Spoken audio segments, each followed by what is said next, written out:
రీసెంట్గా వంశీ గారిని అరెస్ట్ చేయడం జరిగింది కదా, దానిపై మీ అభిప్రాయం ఏంటండి? మంచి అనేది ఎప్పుడు బతికే ఉంటుంది. చెడు అనేది ఇవాళ కాదు 10 తరాలకైనా అది కనపడుతూ ఉంటుంది. ఇప్పుడు భాష అనేది మనం కట్టగలిగినప్పుడు ఎవరైనా మూల్యం చెల్లించుకుంటాం కాబట్టి అదే మూల్యం ఇక్కడ దొరుకుతుంది. మరి గతంలో ఇలా ఉన్నారు ఆయన?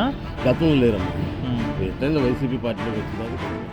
ఈ లోకేష్ అనేవాడు కొత్తగా ఫీల్డ్లోకి వచ్చాడు. వీడు మాట డైలాగులకి ఎవడన్నా భయపడతాడా? ఏమనమ్మా ఒకటి సాహసాలు ఉంటాయి. ఇప్పుడు నాని గారు మాట్లాడుతున్నారు, రోజా గారు మాట్లాడుతున్నారు, అట్ట పేరు నాని గారు మాట్లాడుతున్నారు, అంబర్రామ వాళ్ళకి ఈయన మాట్లాడేసి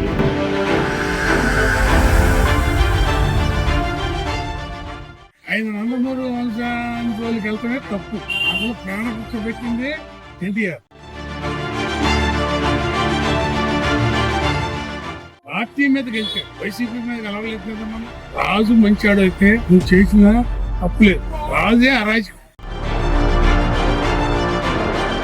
దాని తగ్గట్టు వివాడ ఆయన కలిశాడు కొడాలని పేరు, వీళ్ళందరూ ఏకమై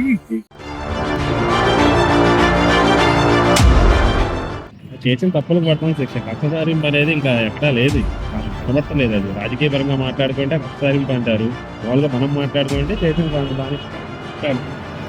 వ్యక్తిగతంగా ఇప్పుడు వల్లభనేని వంశీ గారికి ఎటువంటి ట్రాక్ రికార్డ్ ఉండేది ఒకప్పుడు, దాని తర్వాత ఎలా మారిపోయింది? ఒకప్పుడు టీడీపీలో చాలా మంచిగా ఉండేది, వైఎస్ఆర్సీపీకి వచ్చిన తర్వాత అది నిదానంగా తగ్గింది. తప్పు చేసిన వాళ్ళు ఎప్పుడైనా తప్పంటే ఏ తప్పు చేశారంటారు? ఇప్పుడు ఈ పార్టీ ఆఫీస్ మీద ఇబ్బంది పెట్టారు కదా. వ్యక్తిగతంగా వంశీ గారు మంచివారు. అయ్యా వెళ్తే నానంటుడు. వంశీ గారిని రీసెంట్ గా అరెస్ట్ చేశారు కదా, దానిపైన మీ అభిప్రాయం ఏంటండి? ఆయన మాత్రం మంచి మనిషి అండి, అన్ని మంచి పనులు చేశాడు. మన వ్యవసాయం చేసుకున్న వాళ్ళకి ఆయన మాత్రం లేబర్ బాగా చూస్తాడు.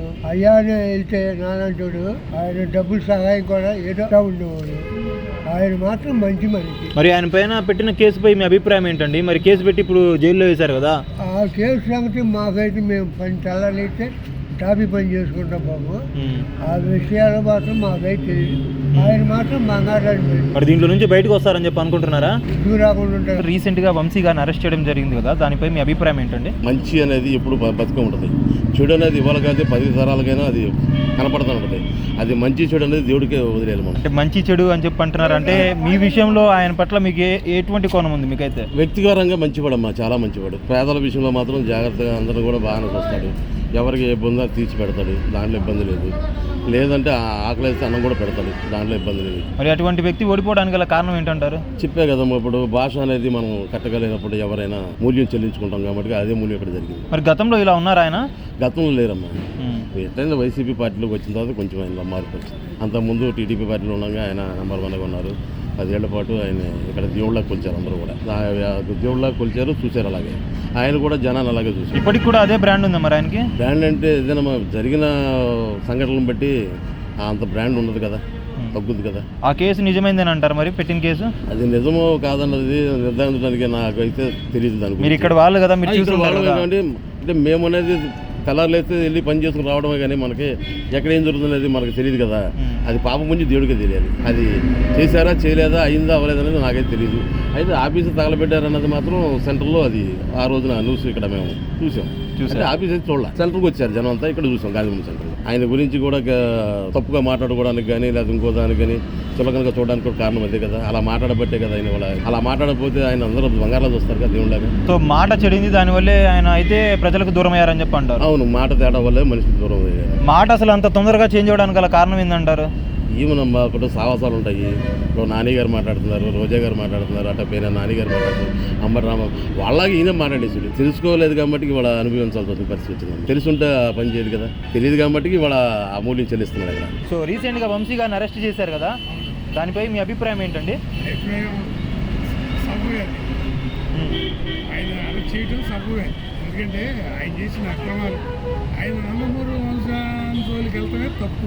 అసలు ప్రాణభిక్ష పెట్టింది ఎన్టీఆర్. అటువంటిది ఆడ వంశం మీదకి వెళ్ళి ఆడపిల్లల్ని చేసి ఇష్టం ఇచ్చాడు మాట్లాడి ప్రజలకు ఏం చేసింది ఏం లేదు. ప్రజల్లో దోచుకున్నారు కానీ ఏం చేసింది. మరి ఇక్కడ 3 సార్లు ఎందుకు గెలవడం జరిగింది ఆయన? ఒక మాట తెలుగుదేశం మీద పార్టీ మీద గెలిచాడు, వైసీపీ మీద గెలవలేదు కదా మనం. అవును, టీడీపీ మీద గెలిచాడు ఆయన. టీడీపీ క్యాండిడేట్లనే పక్కన పెట్టేసి ఆయన ఆ రాజు మంచివాడు అయితే నువ్వు చేసిన తప్పులేదు. రాజే అరాచకం. అసలు ఆయన పార్టీ మారడానికి గల కారణం ఏంది ప్రధానంగా? ఆయన ఆస్తులు కాపాడకుండా ఈ అరాచకం లేదు. వాళ్ళ తండ్రి గారు ఉన్నాడు, వాళ్ళ తండ్రి గారు కవర్ చేసుకుంటూ వచ్చారు. అంటే ఆయన వ్యవహార శైలి పార్టీ మారినప్పుడే మారిందా, లేకపోతే ఇంత ముందు నుంచి కూడా అలానే ఉందా? అంతకుముందు నుంచి ఏమి లేదు. పార్టీ మారిన కాడి నుంచి చెండాలి. ఇప్పుడు ఆయన కలిశాడు కొడాలని పేర్లు వీళ్ళందరూ ఏకమై వంశీ గారిని రీసెంట్గా అరెస్ట్ చేశారు కదా, దానిపై మీ అభిప్రాయం ఏంటండి? ఇప్పుడైనా తప్పు చేసిన వాళ్ళు ఎప్పుడైనా తప్పదు. ఇప్పుడు ఈ పార్టీ ఆఫీస్ మీద వ్యక్తిగతంగా వంశీ గారు ఇక్కడ వ్యక్తిగత మంచివారు. దీంట్లో మరి శిక్ష పడిద్ది అంటారు ఆయనకి? ఏంటి మనం ఏం చెప్పగలం? పార్టీ మంచిది. పార్టీ తరఫున పార్టీ పరంగా అయితే ఇబ్బందికరం, మనిషి పరంగా అయితే వ్యక్తిగతంగా మంచి. అది పార్టీ పరంగా అయితే శిక్షలు, వ్యక్తిగతం అయితే మా లాంటి వ్యక్తిగతంగా ఉండో లేదు ఈ చెప్పలేం. రీసెంట్గా వల్లభనేని వంశీ గారిని అరెస్ట్ చేయడం జరిగింది కదా, దాన్ని అసలు ఎలా చూడొచ్చు మీ దృష్టిలో? మా దృష్టిలో అంటే రాజకీయంగా కాకుండా పట్టం పంచం చేసుకెళ్తున్నట్టే చూడాలి. అంటే లాస్ట్ 2 ఇయర్స్లో ఏం జరిగింది ఏంటి, అంతకుముందు వైఎస్ఆర్సీపీ ఉన్నప్పుడు ఏం జరిగింది, టీడీపీ ఉన్నప్పుడు ఏం జరిగింది, ఇది టీడీపీ ఖర్చుకోట కన్నవరం, అలాంటి టీడీపీ ఖర్చుకోవడంలో ఏం జరిగింది అందరికీ తెలుసు. ఇప్పుడు ఈ కేసులు మొత్తం కూడా ఆయన మెడ చుట్టూ చుట్టుకున్నాయి కదా, ఆ కేసులు కక్షపూరితంగా పెట్టారని చెప్పి ఇప్పుడు ఆయన ప్రస్తుతం ఉన్నటువంటి వైఎస్ఆర్సీపీ పార్టీ వాళ్ళు చెప్పుకొస్తున్నారు. మరోపక్క టీడీపీ వాళ్ళేమో మీరు చేసిన తప్పులకి పడుతున్న శిక్ష ఇదని చెప్పి అంటున్నారు. దాని పేరు ఏమంటారు? ఆ చేసిన తప్పులకు పడుతున్న శిక్ష కక్ష సారింపు అనేది ఇంకా ఎక్కడా లేదు, కనబడతలేదు. అది రాజకీయ పరంగా మాట్లాడుకుంటే కక్ష సారింపు అంటారు, మామూలుగా మనం మాట్లాడుకుంటే చేసిన దానికి పడుతున్న శిక్ష అంటున్నారు. మారడానికి గల కారణం ఏంటి? ప్రధానంగా ఎవరు కారణం అంటారు? అది మనకు తెలియదు. అది వాళ్ళు అనుకున్న రాజకీయ పరంగా కాబట్టి అది మనకు ఎంతవరకు తెలియదు. నా స్నేహితులు అని చెప్పి ఈయన స్నేహితులు కొంతమంది ఉన్నారు వైఎస్ఆర్సీపీ పార్టీలో, మరి వాళ్ళు ఇప్పుడు బయటకు వస్తున్నారు ఈయన కోసం. అది వాళ్ళు చూసుకోవాలి. వస్తున్నారు రాక ప్రజెంట్ వరకు ఇంకెక్కడా రాలేదు, మరి వస్తారా రానేది ఆలోచించాలి. రాజకీయంగా ఇంకా ఫుల్ స్టాప్ పడిపోయినట్టేనా? కాదు అనే చెప్పాలి. మళ్ళీ బౌన్స్ బ్యాక్ అవుతారంటారా? అవ్వచ్చు.